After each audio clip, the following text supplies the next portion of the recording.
अस्सलाम वालेकुम नाज़रीन, मैं रिजवान जाफ़र। सवाल है पाकिस्तान का, इस वक्त चाहे लोकल गवर्नमेंट हो, प्रोविंशियल गवर्नमेंट हो या फेडरल गवर्नमेंट हो, हर जगह बहुत बात हो रही है कि कराची को उसका हक नहीं दिया जा रहा। कराची के बेनता मसाइल हैं और वो मसले हैं कि हल नहीं हो रहे हैं। उनमें एक बड़ा मसला ट्रांसपोर्ट का है। कराची के शहरियों के पास अच्छी ट्रांसपोर्ट नहीं है और यही वजह है कि लोग जो हैं वो आप देखें हर गाड़ी के अंदर एक आदमी जाता हुआ नज़र आएगा आपको। बेइंतहा मोटरसाइकिल का रश है, रक्शे यहाँ पे मौजूद हैं और इसके अलावा एक जगह से दूसरी जगह पहुँचने के लिए ख़ासतौर पर गरीब आदमी के लिए जो है वो सवारी मौजूद नहीं है। लोग बसों की छतों पर बैठ कर जो सफ़र करते हैं। ग्रीन लाइन मंसूबा जो है वो फेडरल गवर्नमेंट की जानिब से दिया गया। मेरे सामने आप देख रहे हैं ये ग्रीन लाइन मंसूबा जो है, कहा जा रहा है कि फरवरी में वज़ीर आज़म साहब इसका इफ्तिताह करेंगे, लेकिन अभी तक नामुकम्मल है और वक्त बहुत कम रह गया है।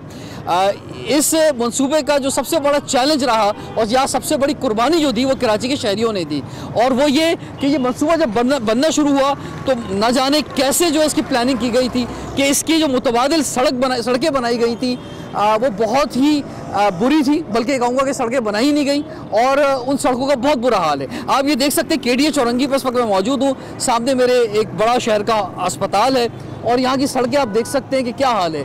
ये आप ग्रीन लाइन मंसूबे में जिस तरफ जाएंगे, जहाँ जाएंगे, मुज़ाफ़ात आपको ऐसी मिलेंगी। हम आपकी मुलाकात कराते हैं। इस वक्त हम डिस्ट्रिक्ट सेंट्रल कराची में, तो डिस्ट्रिक्ट सेंट्रल कराची के चेयरमैन रेहान हाशमी साहब हमारे साथ मौजूद हैं, तो इनसे हम आपकी मुलाकात करवाते हैं। अस्सलाम वालेकुम रेहान साहब।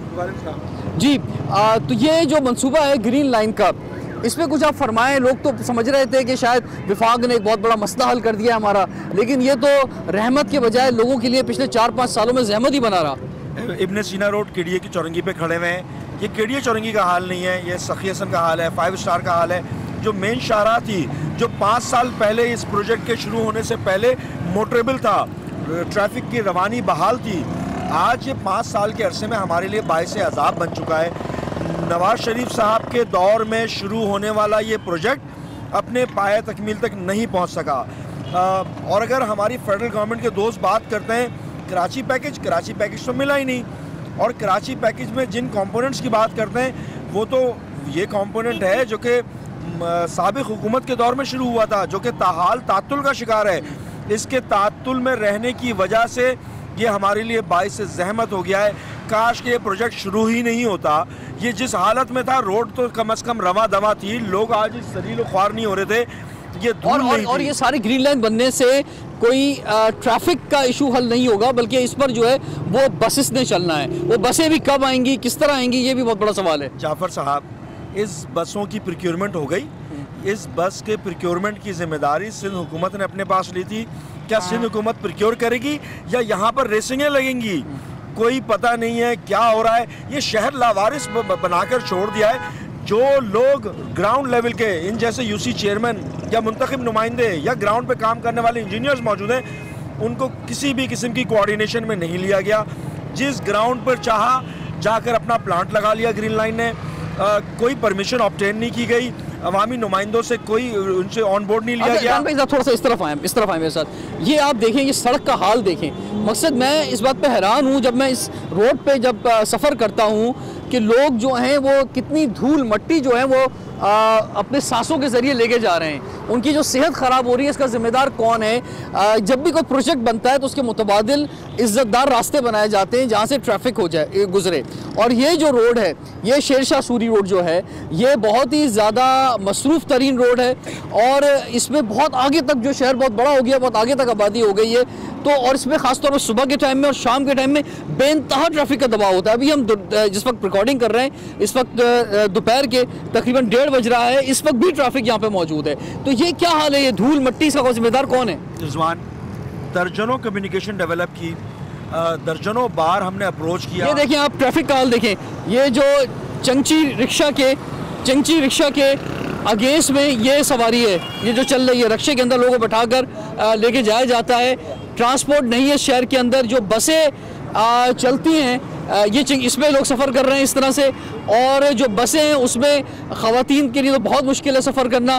उनकी हालत भी बहुत ज़्यादा ख़राब है, तादाद भी बड़ी कम है, लोग छतों में बैठ के सफ़र कर रहे होते हैं। तो सर ये धूल मट्टी पे वापस आते हैं। मास ट्रांजिट तो पेंडिंग में पड़ा हुआ ना कराची का। ये धूल मट्टी जो लोग जो है सांसों के जरिए लेके जा रहे हैं। असेसमेंट या इम्पैक्ट रिपोर्ट जो है हर प्रोजेक्ट से पहले बनता है, उसमें ना सिर्फ प्लांटेशन या ट्रांसप्लांटेशन की बात होती है, बल्कि ऑल्टरनेट रूट बनाने की भी बात होती है। मैं इसीलिए तो कह रहा हूँ, लावारिस समझा हुआ है ना इन्होंने। ये देखिए, आप ये बस देखें ज़रा, इसको हम रोकते हैं ज़रा, आइए भाई ज़रा, एक मिनट भाई रोकेंगे ज़रा। ये आप इसकी हालत देख सकते हैं बस की क्या है, और 4 नंबर बस है ये जी। अस्सलाम वालेकुम भाई, कैसे हैं, खैरियत से हैं? ये कोई पब्लिक ट्रांसपोर्ट बेहतर है कराची में? बिल्कुल नहीं, क्या हाल बिल्कुल है? नहीं, भूल गए ये लोग, हुकूमत भूल गई है कि ट्रांसपोर्ट कराची में होती है नहीं होती है। ठीक है जी, आप बिल्कुल ये देखें लोग जो हैं। अच्छा आ जाएं, ये डिस्ट्रिक्ट चेयरमैन है आपके रेहान हाशमी साहब, उनके साथ हम आपकी बस में आपके साथ चढ़ें। सर ये फरमाएं, क्या मुश्किल होती है आपको ये पब्लिक ट्रांसपोर्ट में सफ़र करते हुए? ट्रांसपोर्ट है नहीं, मुश्किल तो मुश्किल है, ठीक है। ट्रांसपोर्ट नहीं है हमारे पास, और हुकूमत वक्त कुछ देख नहीं रही है। तमाशा देख रही है हुकूमत, सिर्फ तमाशा देख रही है, तमाशा देख रही है, आवाम का तमाशा देख रही है हुकूमत। क्या किराया क्या देते हैं आप? किराया 30 रुपए दे रहे हैं ये। इस तरह से बैठ के जो है लोग 30 रुपए किराया दे रहे हैं। इसमें बैठ के 30 रुपए दे रहे हैं। अच्छा। हुकूमत सो रही है। कराची इंटरनेशनल शहर है, उसमें टूटी फूटी गाड़ी चल रही है, लावारिस बना गया है, हुकूमत सिंध बिल्कुल नहीं देख रही है। हम ये उम्मीद करते हैं पीटीआई से शायद वो खुद देख ले, उम्मीद करते हैं हम, अल्लाह करे सुन ले। ये बुनियादी तौर पर जिम्मेदारी तो सूबाई हुकूमत की है। बहुत शौक से लेके आए थे इमरान खान को, कि बड़ी उम्मीदें थी, मगर सारी उम्मीदों पे इन्होंने पानी फेर दिया। ठीक है जुल्म हो रहा है, जी जी। ये जुल्म हो रहा है कराची वालों के साथ। अच्छा, इतना जुल्म कि जिसकी कोई नहीं, और जुल्म करने वाला कौन? पहले अपना आदमी, फिर पराया आदमी। हाँ। यानी इंसानियत नहीं देख रहा, ना मुसलमान नहीं देख रहे ये लोग। ठीक है चलें जी, सर उतरे जी, उतरे। बिल्कुल जी, बिल्कुल बहुत शुक्रिया आप लोगों का जी। यहाँ पे बात हुई, आपने देखा जनाब, ये हमने गुफ्तगू करते करते है एक बस में हम ऊपर चढ़ गए, और हमने यहाँ पे लोगों से पूछा, और लोग दिल जले जो है बस के अंदर सफ़र कर रहे थे। तो ये बहुत बुरा हाल है कराची के ट्रैफिक का। लोग इस तरह से जो है जानवरों की तरह बसों में सफ़र करते हैं। ये तो फिर भी दोपहर का टाइम है तो लोग हमें थोड़े कम मिले, वरना ये छतों के ऊपर लोग बैठे होते हैं, वो भी हम आपको दिखाएंगे आज के प्रोग्राम में।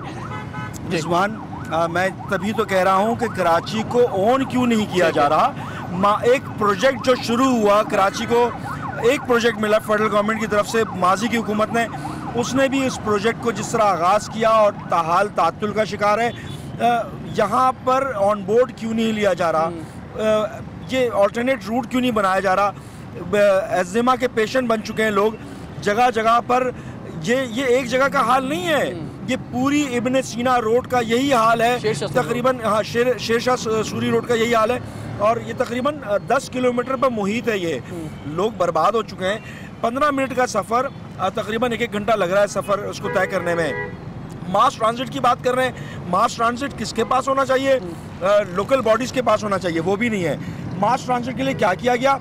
वहाँ से फेडरल गवर्नमेंट कहती है कि मास ट्रांजिट को ऑन करेंगे, सर्कुलर रेलवे को फाल करेंगे। तो जब फेडरल गवर्नमेंट कोई स्टेप लेने से आ रही है जहाँ पर इंक्रोचमेंट ड्राइव होनी चाहिए, जब आप फेडरल गवर्नमेंट के ज़ेरे इंतज़ाम चलने वाले या शुरू होने वाले सर्कुलर रेलवे पर से इंक्रोचमेंट हटा नहीं सकते, तो किस बात की इंक्रोचमेंट की ड्राइव की दावेदारी हो रही है? ये अनफॉर्चुनेट है भरपूर तरीके से। मतलब कोई पॉलिसी तो वाज़ा तो करें। इसमें रेहान हाशमी साहब एक बात और कहूँगा, और अक्सर मैंने इस पर आवाज़ उठाई है पहले भी, कि इस रूट से जब भी मैं गुजरता था माजी के अंदर, और मैं कभी अपने ख्वाब में सोचता था कि इसके दरमियान में, इन 2 सड़कों, बड़ी सड़कों के दरमियान जो है, ये एक जगह मौजूद है दरमियान में जहाँ पर कभी ट्रेन चलेगी। हम विजुलाइज़ करते थे कि फ्यूचर जो है वो कराची का ऐसा होगा कि यहाँ पे स्पेस मौजूद है, और इस स्पेस के अंदर जो है ये एक बड़ा लंबा रूट बनता है टावर तक, जो है जो लोग कराची को समझते हैं। तो इस पर ट्रेन चलेगी कभी, और वही एक बड़े शहरों का मुतबादिल होता है कि वहाँ पे ट्रेन चले, बुलेट ट्रेन चले। यहाँ के इस शहर का जितना इसको टैक्स देता है। लेकिन जिस तरह से हमने देखा कि मुल्तान के अंदर या रावलपिंडी के अंदर या लाहौर के अंदर जो मेट्रो बनाई गई और एक ताजमहल खड़े कर दिए गए बसें चलाने के लिए, उसी तरह इस जगह को भी ज़ाया किया गया है। सर, आपकी बात बिल्कुल दुरुस्त है। ना सिर्फ जगह को ज़ाया किया गया, बल्कि यहाँ पर से 25,000 के करीब पौधे थे, जो बड़े तनावर पौधे थे, वो खूबसूरती थी इस जगह की, वो ख़त्म हो गया। ट्रांसप्लांटेशन की बातचीत ज़रूर चल रही है, लेकिन प्रैक्टिकली बहुत स्पीड अप नहीं हुआ। यहाँ पर मोनूमेंट से इस जगह पर अल्लाह का नाम लिखे हुए थे, बग़ैर पूछे, बग़ैर मालूम किए हुए, बग़ैर कंसेंसस के, वो अल्लाह के नाम की पूरी चौरंगी थी, गायब कर दी गई रातों रात। क्लॉक टावर था यहाँ पर बोर्ड ऑफिस के ऊपर, ऑल्टरनेट एनर्जी पार्क था, वॉलीबॉल कोर्ट था। भाई ये क्या है? इस शहर को के वारिसों से पूछो तो सही, कोई पूछने वाला नहीं है, कोई पुरसाने हाल नहीं है। ये मोनूमेंट्स क्या रिप्लेसमेंट होंगे? क्या इन मोनूमेंट्स को मुतबादिल दिया जाएगा? कराची को वैसे ही कुछ नहीं मिल रहा। और जिस इलाके में आप खड़े हुए, पाकिस्तान का सबसे ज़्यादा लिटरेट इलाका है और रेवेन्यू जनरेशन के हवाले से, रेवेन्यू देने के हवाले से भी इसका ये सर फहरिस्त है, मगर यहाँ के लोगों की ज़िंदगी में खर्च होने वाली शायद 1% भी उनके टैक्स की अदायगी की रकम उनके ऊपर नहीं लगती। और ये जो प्रोजेक्ट होते हैं, ये बहुत से लोग इल्ज़ाम आप पे भी लगाते हैं कि भाई आपकी तवील अर्से तक MQM की जो है हुकूमत रही, आप खुद जो है MQM से डिस्ट्रिक्ट चेयरमैन है, तो लोगों ने तो आपको वोट दिया था, तो आपने क्या किया इनके लिए? देखें, हम ये तो फेडरल गवर्नमेंट का प्रोजेक्ट है, हम पुश कर सकते हैं, सड़क पर खड़े हो सकते हैं, कम्युनिकेशन डेवलप कर सकते हैं, जो अपने हिस्से का काम है। जैसे अभी आप जिस जगह पे खड़े हुए हैं, ये ट्रैफिक का फ्लो मुतासिर है यहाँ पे। इसके बराबर वाली गली यानी कि सैफी हॉस्पिटल के बैक साइड वाली गली को लोग अल्टरनेट रूट के तौर पे इस्तेमाल कर रहे हैं। मैं क्या कर सकता हूँ, अभी मैं वहीं से आ रहा हूँ, उस रोड को हमने मोटरेबल करने की कोशिश किया। हम यही कर सकते हैं, इससे आगे क्या कर सकते हैं? जहाँ पर जिस बल्दियात को तनख्वाहों की अदायगी के पैसे ना मिल रहे हों भरपूर तरीके से कि मुलाजमिन की तनख्वाह दे सकें, उससे कौन सी तवक्का वाबस्ता कर सकते हैं? हम पेन ले सकते हैं, हम वो दर्द, हम इस इन आँखों में रहते हैं, वो दर्द जो कि एक आम आदमी सह रहा है, वही दर्द तो हम भी सह रहे हैं। और बार बार मुख्तलिफ फोरम पे, मुख्तलिफ जगहों पर लिटिगेशन में जा सकते हैं, लिटिगेशन में चले गए, कोर्ट्स, मुख्तलिफ कोर्ट्स में जा सकते हैं, चले गए। हम आपके मीडिया के चैनल के ऊपर जाके दुहाइयाँ दे सकते हैं, वो कर रहे हैं। हम जहाँ जहाँ जो हमारा कलीदी किरदार है वो हम अदा करने की कोशिश कर रहे हैं। आपके साथ जो लोग मौजूद हैं, हमारे साथ यूसी चेयरमैन से ज़्यादातर, सर आप लोग बताएं कि ये लोग जब आपसे मिलते हैं तो ट्रांसपोर्ट का जो इशू है, काश के आज मेरी बात हुई थी जो हमारे ट्रांसपोर्ट के मिनिस्टर हैं कि भाई आप मेरे साथ चलें और एक दिन मेरे साथ जो है आप सराबगोट से लेके टावर तक जो है बस में सफ़र कर लें, ठीक है? कैमरे के साथ करना चाहें तो कैमरे के साथ कर लें, विदाउट कैमरा और माइक के साथ चाहें तो एक दिन सफ़र करके लोगों का ज़रा हाल देख लें, अपनी अपनी बड़ी बड़ी गाड़ियों से उतरें, देखें कि आम आदमी जो किस हाल के अंदर है। तो ये जितने वज़ीर और मुशीर बने हुए हैं ना, ये मैं कहता हूँ कि ये एक दिन जो है ज़रा सफ़र करके वो देखें, एक दफ़ा जाएँ एक कोने से दूसरे कोने पे और एक दफ़ा वापस आएँ, तो इन्हें पता चलेगा कि किस अज़ियत में यहाँ के लोग जो ज़िंदगी गुजार रहे हैं। रिजवान भाई शुक्रिया पहले तो आपका कि आपने इस इशू को हाईलाइट किया और आपको ये सारी चीज़ें नज़र आ रही हैं। जिस तरीके से भी आपने कहा ग्रीन बस प्रोजेक्ट की वजह से सारे इश्यूज आ रहे हैं, तो ग्रीन बस प्रोजेक्ट की जिम्मेदारी फेडरल गवर्नमेंट की थी और साथ साथ जो सिंध गवर्नमेंट ने के साथ उन्होंने वादे किए थे वो भी पूरे नहीं किए। जो यहाँ पे 200 बसों का आना था और चलना था वो भी इस्तेमाल नहीं हुआ और अब होने जा रहा है। सर अब वो कह तो रहे हैं कि नेक्स्ट मंथ से होने जा रहा है, लेकिन वो अभी तक हम और आप सब सुन ही रहे हैं। अभी जो आपको बेसिकली जो ट्रांसपोर्टेशन की पोजीशन नज़र आ रही है, यहाँ धूल मट्टी और यहाँ पे ये सारी जिम्मेदारी बेसिकली फेडरल गवर्नमेंट की थी। अभी आपके सामने रेहान भाई ने कहा कि इस प्रोजेक्ट को अगर नहीं बनाना था तो स्टार्ट ही नहीं करना चाहिए था कराची से, ठीक है? और रहा ये ट्रांसपोर्ट का इशू, जो ट्रांसपोर्ट का इशू है, आप ट्रांसपोर्ट के मिनिस्टर एक दफ़ा वाकई सफ़र करके देख लें यहाँ से टावर तक, तो उनको पता चल जाएगा, क्योंकि वो तो बड़ी बड़ी गाड़ियों में, लग्जरीज गाड़ियों में आते हैं और अपने साथ पूरे एक सिस्टम प्रोटोकॉल के साथ। मैंने उनसे कल बात की, लेकिन वो नहीं आ सके। अभी भी मैं मुसलसल राब्ते में था, लेकिन अभी हमारे साथ मौजूद नहीं है। मैंने कहा था भाई सड़क पे हमारे साथ आप आएँ और हम उन्हें बुला के छोड़ेंगे, ये भी मैं आपको बता दूँ। बिल्कुल सही है, लेकिन चूंकि वो अपने प्रोटोकॉल के साथ गुजरते हैं तो उनको इस बात का एहसास नहीं है कि रोड। जी सर आप फरमाएं। थैंक यू आज। और रिजवान भाई, ज़ाहिर है कैमरे की आंख भी हमारी लिए काफ़ी हेल्पफुल होती है, जैसा कि हमारे डीएनसी के चेयरमैन रेहान भाई ने। मुश्किल है लोगों को? मुश्किल आपके सामने आपके कैमरे की आंख ने भी देखी और आपने बस में भी लोगों से इंटरव्यू किए हैं। सारा निज़ाम इन्होंने वाटर बोर्ड का, सीवरेज का टूट फूट का शिकार है, तोड़ दिया है। डिज़ाइनिंग में इन्होंने मेजर मिस्टेक्स की हुई हैं, जो वो एग्री करते हैं कि हमसे यहाँ इसके डिज़ाइन में भी मिस्टेक। आप ये कहते हैं, आगे हैं आप लोग, रुके रेहान भाई आप आए सिर्फ आगे। अब आप कहते हैं कि टैक्स दो, वज़ीर आज़म साहब जो है ना, अब बहुत शौक है आपको टैक्स जमा करने का, अच्छी बात है, जमा करना चाहिए भाई, टैक्स सबको देना चाहिए, लेकिन उस टैक्स के बदले आप दे क्या रहे हैं आवाम को? मुझे एक बात बताएं, इस सड़क के ऊपर जब लोग अपना ट्रैवल करेंगे और आप ये देखें ज़रा, ये जगह जगह मौजूद है, ये सड़क का हाल जो यहाँ पर है, जगह जगह मौजूद है ये सड़क का हाल जो है। तो मैं यहाँ पे एक गाड़ी रुकी है। सर अस्सलाम वालेकुम, कैसे हैं आप? खैरियत से?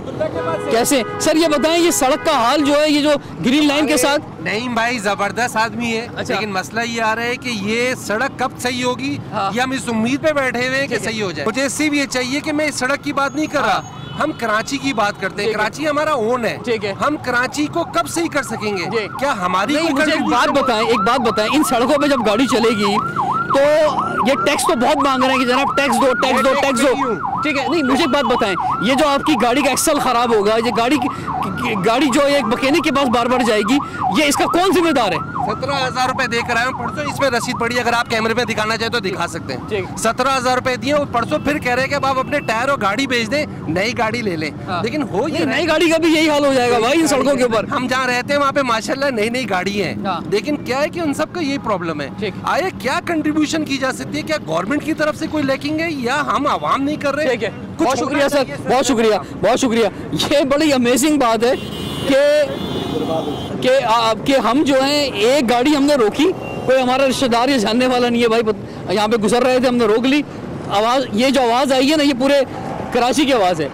एक बस में हम अचानक चढ़ गए, वहाँ पे हमने बात की, वो जो वहाँ लोग बैठे हुए थे, ये सबकी आवाज़ है।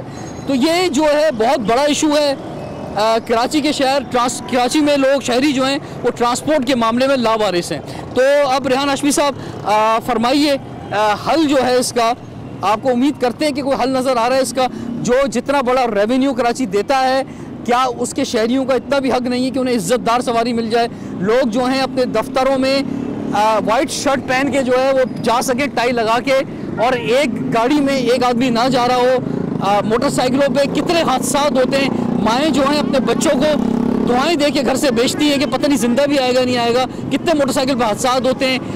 उसके अलावा जो महंगाई बढ़ गई है, उसमें अगर ये पब्लिक ट्रांसपोर्ट सस्ती हो तो कम से कम ये वो खर्चा जो रोज़ाना का पेट्रोल की मद में लोग खर्च कर रहे हैं या करीम या उबर के ज़रिए खर्च कर रहे हैं, ये भी उनका बोझ कम होगा अगर जो अपने इज़्ज़तदार सवारी मिल जाएगी। तो थोड़ा सा मैं लास्ट आपसे सवाल कर रहा हूँ, क्योंकि हमें अब और किसी और इलाके में पहुँचना है। तो मुस्तकबिल से कुछ उम्मीद है आपको कि कराची के शहरियों को एक अच्छी ट्रांसपोर्ट मिल जाएगी? देखिए, कराची सफ़र हमेशा से करता रहा है, बहुत ज़्यादा उम्मीदें वाबस्ता तो नहीं है, लेकिन पुरुम्मीद ज़रूर हैं।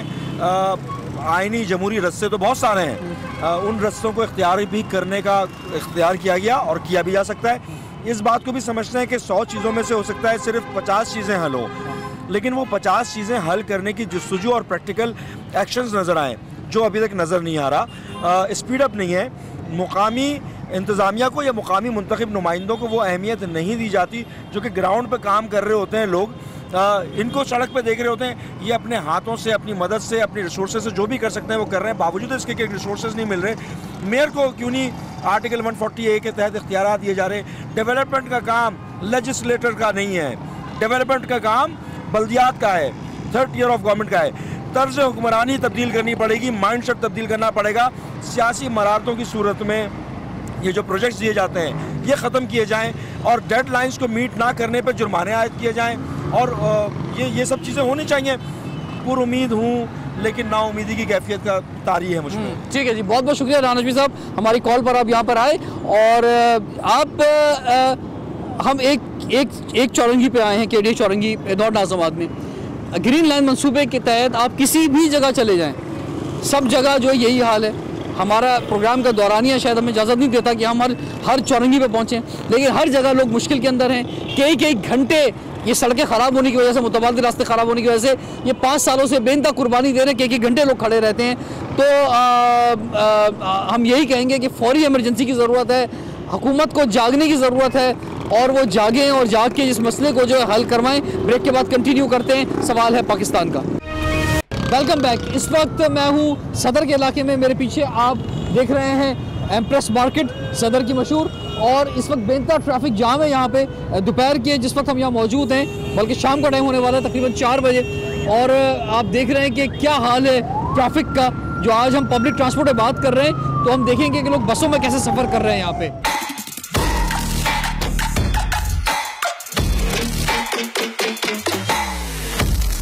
नाज़रीन, जो पब्लिक ट्रांसपोर्ट है वो ज़्यादातर सदर के इलाके से होती हुई जाती हैं। ये आप देख रहे हैं 11C बस है, और इसके पीछे 20 नंबर एक बस है जो कि बहुत VIP इलाकों से गुजरती है, लेकिन उसकी हालत आप देखें ज़रा क्या है। और इस बस में हम थोड़ा सा जाते हैं, कुछ लोगों से बात करते हैं। अस्सलाम वालेकुम जी, आप लोग मुतमईन है? कोई बस आसानी से मिल जाती है? ख़वातीन का कोई प्रॉब्लम तो नहीं होती बस के अंदर? नहीं, हम मुतमईन नहीं है, बहुत प्रॉब्लम होती है, मिलती मुश्किल से है। क्या प्रॉब्लम होती है? काफ़ी लेट वेट करना पड़ता है काफ़ी। और यहाँ पे कुछ लोग से हम बात करना चाहेंगे। ख़वातीन जो आगे की जानिब मौजूद हैं। अस्सलाम वालेकुम जी, फरमाइए कि ये जो कराची में बस का निज़ाम है, बहुत बुरी हालत है इस बस की। बहुत बुरी है, पूरा कराची के पाकिस्तान की निज़ाम बुरा है। ठीक है, नहीं करना है हमें, कौन सुनेगा? सुनने वाला कोई है? कोई भी नहीं सुनेगा। अच्छा, नहीं आप बोलें, ये प्रोग्राम में आपकी आवाज़ जो है जाएगी आगे। नहीं है कोई भी, बस हर किसी को पागल बनाते हो। कौन सुनता है? नहीं आपको एक मौका मिल रहा है, आप आवाज़ उठाएं। पता नहीं है कौन सी आवाज़, सिर्फ मैं उठाऊं? सब उठा रहे हैं। आप क्यों अंधे हैं यहाँ के? कुछ कोई किसी को दिखाई नहीं दे रहा है क्या हो रहा है क्या नहीं हो रहा है। परेशानी होती है बस के लिए। क्या परेशानी होती है बताएं? काम नहीं मिलता है बस में किराया इतना महंगा कर दिया है और बस आती है और एकदम चली जाती है। क्या किराया कर दिया है बस का? 40 रुपए हमारे। अच्छा, हाँ, एक आदमी के 40 रुपए। हमारी इतनी कमाई नहीं है इतने 40। ये तो मर्दों का कंपार्टमेंट है, इसमें क्यों बैठी हुई हैं आप लोग? तो वो असली जगह नहीं है, देखो लटक जाए। बस घुसाते हैं। अच्छा, तो जगह नहीं है इसलिए यहाँ पे बैठे हैं। ठीक है, ठीक है। कोई आ जाएगा तो हमको उठा के फेंक देंगे बाहर। अच्छा, नहीं खैर, ख़वातीन का तो हमारे माशरे में एहतराम है। और जहाँ लोग किसने बोला ख़वातीन को एहतराम है? अच्छा, यहाँ के पुलिस को भी एहतराम नहीं है। ख़वातीन के साथ क्या सलूक करते हैं। यहाँ जो और लोग मौजूद हैं। अस्सलाम वालेकुम। ये जो कराची में जो पब्लिक ट्रांसपोर्ट है, इसका क्या हाल है, ज़रा फरमाएं। बस हाल आप देख रहे हैं ना, उतने बुरी हाल है, मगर अच्छा, सही नहीं है। बस रश है होते हैं, ये लेडीज लोग ये कंपार्टमेंट में बिठा हुआ है, ये मर्दों के जगह पे। अच्छा, मगर सही नहीं है। अच्छा, चलें, ठीक है जी सर, फरमाइए। आसानी से मिल जाती है बस, कोई मुश्किल तो नहीं होती है, या रश मिलता है? कितना टाइम लगता है पहुंचने में किसी जगह से दूसरी जगह? सर आप फरमाएं। Welcome back. सवाल है पाकिस्तान का। नाज़रीन, हम आज जो है वो ग्रीन लाइन मंसूबे पे गए और हमने वहाँ पे जो इर्द गिर्द हालात हैं वो देखे। उसके बाद सदर पहुँचे और वहाँ पर हमने मुख्तलिफ पब्लिक ट्रांसपोर्ट में सफ़र किया और आप तक जो है हाल पहुँचाएगा कराची की पब्लिक ट्रांसपोर्ट जो किस जगह पर है। अब हम जो है वफाकी हुकूमत के MNAs MPs के साथ मौजूद हैं। हमारे साथ आफ्ताब सिद्दीकी साहब हैं जो कि NA 247 से MNA हैं। सर आपको वेलकम कहते हैं। और आपके साथ हमारे साथ MPA मौजूद हैं। मैडम आपको भी वेलकम कहते हैं। आपसे भी हम बात करेंगे। आफ्ताब सिद्दीकी साहब, बहुत बड़ा मसला है ट्रांसपोर्ट का कराची के अंदर, आप जानते हैं। PTI के दीगर रहनुमा, इनसे भी हम बात करेंगे। और लोग जो हैं बहुत ज़्यादा उम्मीदें लगा के बैठे थे कि इमरान खान साहब जो हैं, और सबसे ज़्यादा वोट इमरान खान साहब को, सबसे ज़्यादा सीटें जो हैं वो कराची से मिली हैं, यानी 14 MNAs जो हैं उनके किसी और शहर से नहीं हैं। तो हम जहाँ जा रहे हैं लोग सवाल कर रहे हैं कि भाई हमारी ट्रांसपोर्ट का मसला हल नहीं हो रहा है। कराची में ये मसला हल होना चाहिए। ग्रीन लाइन मंसूबे के तहत सर्कुलर रेलवे चलनी चाहिए, पब्लिक ट्रांसपोर्ट बेहतर होनी चाहिए, लेकिन ये मसला अपनी जगह कायम है। अच्छा रिजवान, एक तो सबसे पहले हम ये समझ लें कि पिछले 11 सालों में, अब ये 12वां साल शुरू हो गया है, सूबाई गवर्नमेंट ने एक बस भी कराची में नहीं डाली। ये आप सब गवाह हैं। और 18 अमेंडमेंट के बाद जो ट्रांसपोर्ट की जिम्मेदारी किसी भी सूबे में वो प्रोविंशियल गवर्नमेंट की होती है। बेसिकली तो ये प्रोविंशियल गवर्नमेंट का काम है, मगर क्योंकि कराची ने एक मैंडेट दिया है PTI को, और PTI ने जिस वक्त गवर्नमेंट में आई तो एक ट्रांसफॉर्मेशन कमेटी बनाई थी, वो फिर उन्होंने अपनी प्रपोजल दिए जिसको प्राइम मिनिस्टर ने अप्रूव किया। और फिर इसके बाद एक KIDCL कंपनी होती थी जो कराची इंफ्रास्ट्रक्चर डेवलपमेंट कंपनी, जो SIDCL बन गई। उसकी अब ये रिस्पॉन्सिबिलिटीज़ हैं, में से एक तो ग्रीन लाइन है और 4 मंसूबों का 4 से 6 मंसूबों का इफ्तिताह जो गवर्नर साहब ने किया था वो अब प्राइम मिनिस्टर उसका इनॉग्रेशन करने आ रहे हैं फरवरी में, जिसमें KDA पे एक फ्लाईओवर है, सखी हसन पे है, इसी तरह 2-3 फ्लाईओवर डिस्ट्रिक्ट सेंट्रल और वेस्ट की तरफ हैं। फिर जो ग्रीन लाइन का जो मंसूबा है, जो जिसकी ज़िम्मेदारी, ट्रैक की ज़िम्मेदारी और रूट की, वो फेडरल गवर्नमेंट की थी। और उसके बाद जो ऑपरेशनल जिम्मेदारियां थी वो सूबाई गवर्नमेंट की थी, जो कि सूबाई गवर्नमेंट उसे पूरा नहीं कर सकी। अब फाइनली अब जुलाई अगस्त में ये फाइनल हुआ है कि फ़ेडरल गवर्नमेंट इसको टेकअप करेगी ऑपरेशन को, बसेस को, और ये बसेस यहाँ पे डाल के, और सबसे बढ़ के जिसका जो सॉफ्टवेयर जो ऑपरेशन है उसके ऊपर एक ये भी इशू आ रहा था कि सब्सिडी कौन देगा, कितने साल के लिए। बेसिकली तो ये काम था सूबाई गवर्नमेंट का। और ये आपके तवज्जो से मैं अपने नाज़रीन को भी बताना चाहता हूँ कि अब ये फेडरल गवर्नमेंट ने इसको टेकअप किया है, तो इंशाल्लाह अगले 1 साल में बसेस भी आ जाएंगी, ऑपरेशन भी इसका ऑन हो जाएगा और जो इसकी मैकेनिज्म है वो सॉर्ट आउट हो गया है। लेकिन इससे क्या मसला हल हो जाएगा ट्रांसपोर्ट का? ये मसला ठीक है, अगर ये हो भी जाता है 1 साल के अंदर तो भी मसला हल नहीं होगा, फिर भी अपनी जगह काफ़ी हद तक मौजूद रहेगा। देखिए बेसिकली तो सूबाई गवर्नमेंट ने इसका जवाब देना है कि 12 साल में 12वां साल चल रहा है, एक बस भी वो डालने में नाकाम रहे। इसके साथ कुछ और येलो लाइन आनी थी, रेड लाइन आनी थी, ब्लू लाइन आनी थी, जिसके ऊपर अब कुछ बातचीत शुरू हुई है और सॉवरेन गारंटी येलो लाइन के लिए गवर्नमेंट ऑफ पाकिस्तान ने दी है और ये ADB का और वर्ल्ड बैंक इसके ऊपर फंडिंग करने लगे हैं। मगर इन चीज़ों से मसले हल होने नहीं जा रहे। कराची की आबादी 2 करोड़ 70 लाख की आबादी है, इसमें जो ट्रांसपोर्ट का सिस्टम है इतना नाकारा हो चुका है कि जिस किस्म के यहाँ पे बसेस और जो उनका फिटनेस लेवल है उससे कराची के शहरी जो है ना बेइंतहा परेशान है। इसके ऊपर बहुत ही कंसोलिडेटेड और सीरियसली और सिंसियरली एफर्ट चाहिए। सर सबसे बड़े शहर जो हैं उनका जो हल है वो मास ट्रांजिट ही है। कराची दुनिया का 6ठा बड़ा शहर है। अगर दुनिया के टॉप 10 सिटीज़ या टॉप 20 सिटीज़ आप निकाल के देखें तो उसमें कोई भी शहर ऐसा नहीं है जहाँ पे लोकल जो है वो ट्रेन ना चलती हो, उसके बगैर मसले का हल नहीं है। कराची शहर का 2 से 3 बड़े मेजर प्रॉब्लम है। एक ट्रांसपोर्ट का है, एक इसके ऊपर जो है पानी का है, तीसरा सीवरेज का है और चौथा जो सबसे बड़ा कार्गो फ्रेट का। जो कार्गो की जो फ्रेट है कराची में 18,000 ट्रॉलर और ट्रक्स डेली आते हैं और जाते हैं, जिसकी वजह से एक कंजेशन रात में होता है। 11 बजे से सुबह 6 बजे तक उनको परमिशन है। इस वक्त मिनिस्ट्री ऑफ मैरीटाइम और असद उमर साहब के आने के बाद जो कराची के प्रोजेक्ट्स हैं, specially Lyari express way, dualization of northern bypass और एक हम मैरीटाइम मिनिस्ट्री जो है ट्रांसपोर्ट बसेस के उसके लिए ट्रॉलर के लिए एक मार्शलिंग यार्ड बनाने लगी है, क्योंकि जो प्रेशर है और जो लोड है, कंजेशन है, उसको हम सेटल करना चाहते हैं। वो उस मार्शलिंग यार्ड जो है कराची से बाहर होगा 250 एकड़ के ऊपर। सिंध गवर्नमेंट से हमारी बातचीत चल रही है कि उस लैंड के हवाले से। इसी तरह हम लियारी एक्सप्रेस वे को पोर्ट से लेके और कनेक्ट कर रहे हैं सुपर हाईवे पे, क्योंकि इस वक्त लाइट व्हीकल के लिए वो अलाउड है। इसको हम अपग्रेड करके इसके लिए मिनिस्ट्री ऑफ ट्रेन का बताया ना, कम्युनिकेशन मिनिस्ट्री के साथ ये बातचीत हुई है। अब आप आ जाइए, 2 बेसिक चीज़ें, एक पोर्ट से लेके पिपड़ी तक एक ट्रैक डाल रहे हैं रेलवे का, जो यहाँ से लोड उठा के लेके जाएगा और कराची शहर में कंजेशन कम होगी। दूसरा KCR पे जो सुप्रीम कोर्ट की भी इंस्ट्रक्शन या वर्डिक है कि इसको लीड करेगी सिंध गवर्नमेंट और फेडरल गवर्नमेंट इसको फैसिलिटेट करेगी। इसमें अभी बात हुई असद उमर साहब के साथ SIDCL में। महसूस हो रहा था कि साकिब निसार साहब जब इस पर कुछ ऑर्डर्स दिए थे तो ये शायद कराची सर्कुलर रेलवे जो है ये बहुत जल्द चलनी शुरू हो जाएगी, लेकिन फिर डिले हो गया। वो ऑर्डर थे, अपनी जगह ज़रूर थे कि वो 15 दिन में इसका इंक्रोचमेंट करा दें और एक महीने में ये कर दें और 1 साल में ये ऑपरेशनल हो जाए। इतना आसान नहीं था, इंक्रोचमेंट के ऊपर काम किया गया है। मेरा ख्याल है कि KCR के ऊपर SIDCL मिनिस्ट्री ऑफ प्लानिंग और कम्युनिकेशन मिल के ये काम कर रहे हैं और मगर इसको लीड अल्टीमेटली सिंध गवर्नमेंट को ही करना है, जो कि डिसाइडेड है। सिंध गवर्नमेंट के मिनिस्टर उवैस शाह जो है ट्रांसपोर्ट के, उनसे मैंने बहुत कहा, लेकिन वो मीडिया पे सामने आने के लिए तैयार नहीं है। ट्रांसपोर्ट का जो मसला है वो सूबाई हुकूमत का है। देखिए, जब तक सूबाई हुकूमत इस चीज़ में अपना इस मसले को हल नहीं निकालेगी तो हम तो नहीं करेंगे। हम तो उनकी मदद करने को तैयार हैं, लेकिन जब वो हमारा साथ नहीं दे रहे तो वो हमारे कराची जो सबसे ज़्यादा टैक्स देता है, सबसे ज़्यादा रेवेन्यू देता है, तो ये सवाल करता है ना कि हम तो वफाक को दे रहे हैं सबसे ज़्यादा टैक्स। माना कि वो सूबे के बाद NFC के अंदर आता है, एक उसका जो प्रॉपर हिस्सा है वो मिलता है, लेकिन ये शहर जो है जो इसका हक है वो मांगता है, अपने से ज़्यादा नहीं मांगता। मैं आपको एक चीज़ बताना चाहूँगा और आप तो बहुत अवेयर हैं कि NFC के थ्रू सूबाई गवर्नमेंट्स को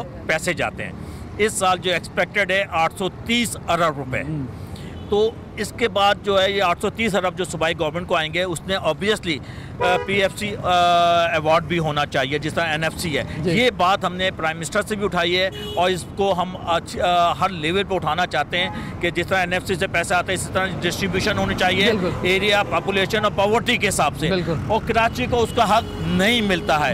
यही वजह है कि हर शख्स कराची का परेशान है। हज़ारों अरब रुपए आए पिछले। सर ये फरमाए ना, चले वो ठीक है, वो ठीक है, लेकिन अब क्योंकि the largest party of Karachi PTI 14 MNAs मौजूद हैं और मेरे ख्याल से MPA भी 28 MPA हैं, 22 MPA हैं, तो इतनी बड़ी तादाद में जो है MNAs MPAs जो हैं वो किसी और शहर से PTI के नहीं हैं, सिर्फ यहीं से हैं सबसे ज़्यादा। तो जब लोगों ने आपको वोट दिया, आप लोगों के नुमाइंदे हैं, तो आपका फ़र्ज़ बनता है कि लोगों का ये जो देरीना मसला है इसको हल करें, चाहे वफाक से करवाएं, चाहे आप प्रेशर दें अपनी अपोजिशन की तरफ से सिंध गवर्नमेंट की तरफ कि वो मसला हल करें।